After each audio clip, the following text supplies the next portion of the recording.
Rugby World Rankings, folks. After one round of the Nations Championship, who is on the move? Just quietly, it's the Scots, who are the big winners this week. Why didn't South Africa gain any points?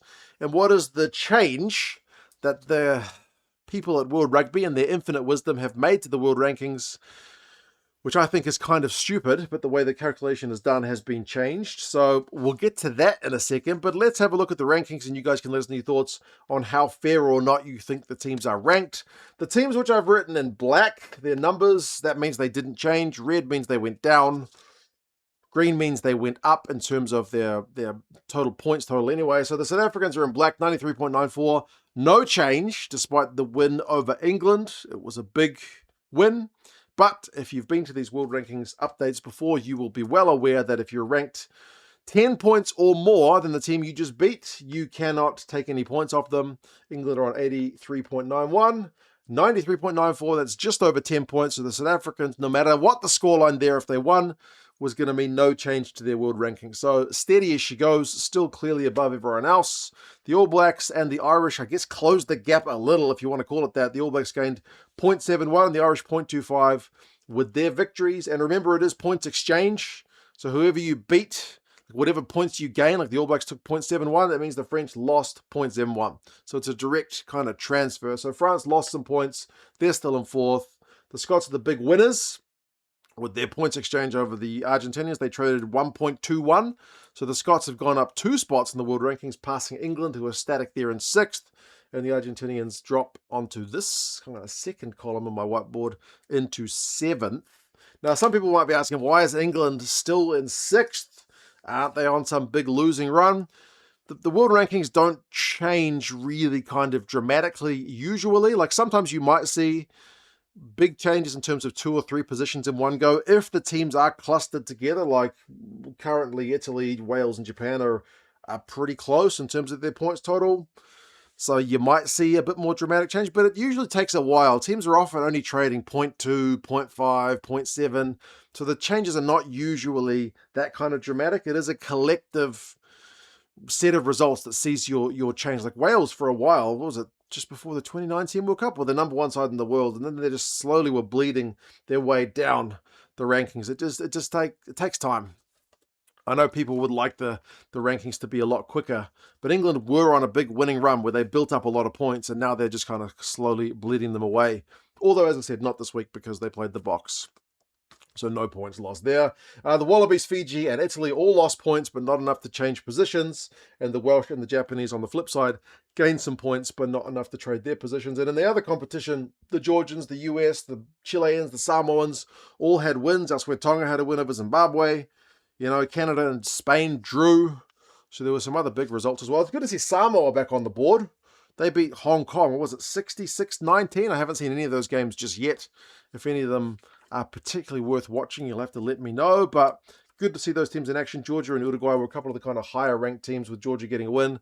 They actually gained some points. But yeah, there's a fair bit of movement around the board, which is one of the great things about this time of year. Like Six Nations time, you only get those teams on the move.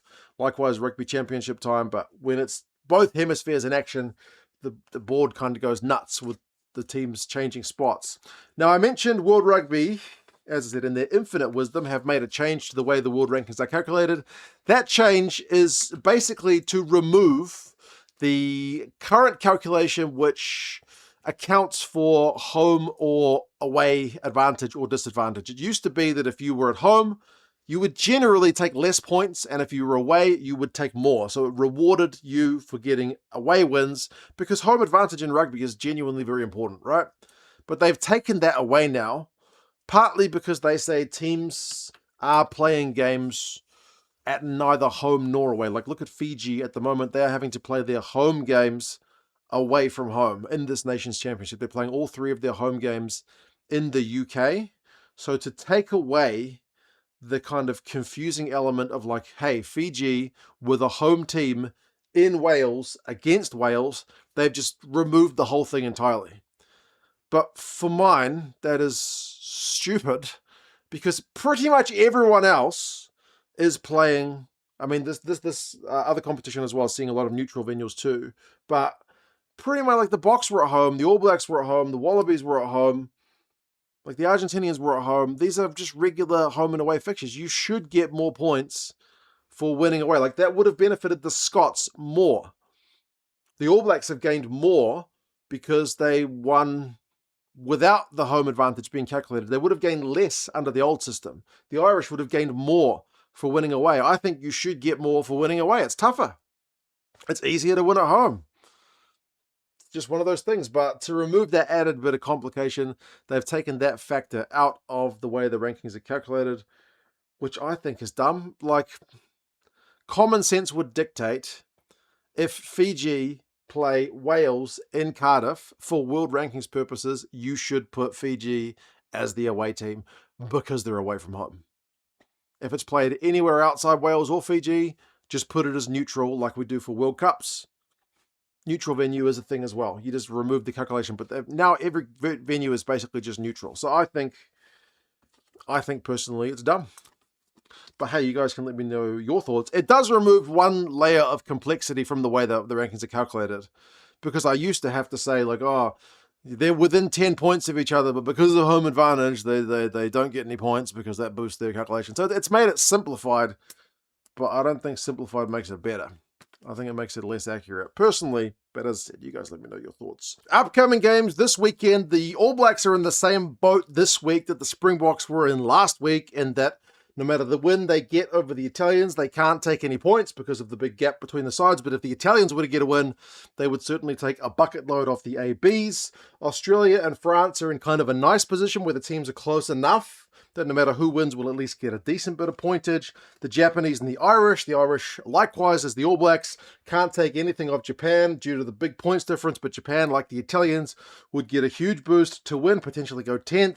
Fiji and England, well, England can pass Scotland, because there's not much between those teams, and despite the fact that it's being in England, remember it's now at a neutral venue, so they can take more points than they otherwise would have been able to. South Africa, Scotland, a good thing for South Africa is it's not going to be much, but under the old system at home, which they are this week, they would not have been able to take points off the Scots, because despite the fact that they are within 10 of each other, the BOK home advantage would cancel that out.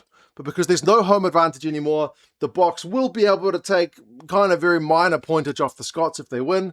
The Scots will take a decent chunk if they were to win. And likewise, Argentina against Wales, very similar position. Argentina under the old system wouldn't be taking nothing, but with no more home advantage, they can take a little bit if they were to get a win. And the away team, which is no longer away, but the Welsh, who are the lower ranked team, would take a decent chunk if they were to get a win. So there you go. That's the world rankings under the new system, how it is looking.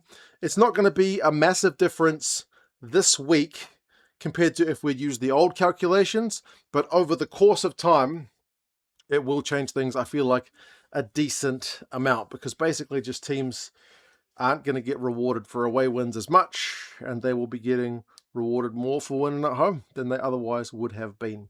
You guys let us know your thoughts. Take care of yourselves, and I'll talk to you guys again soon. See you later.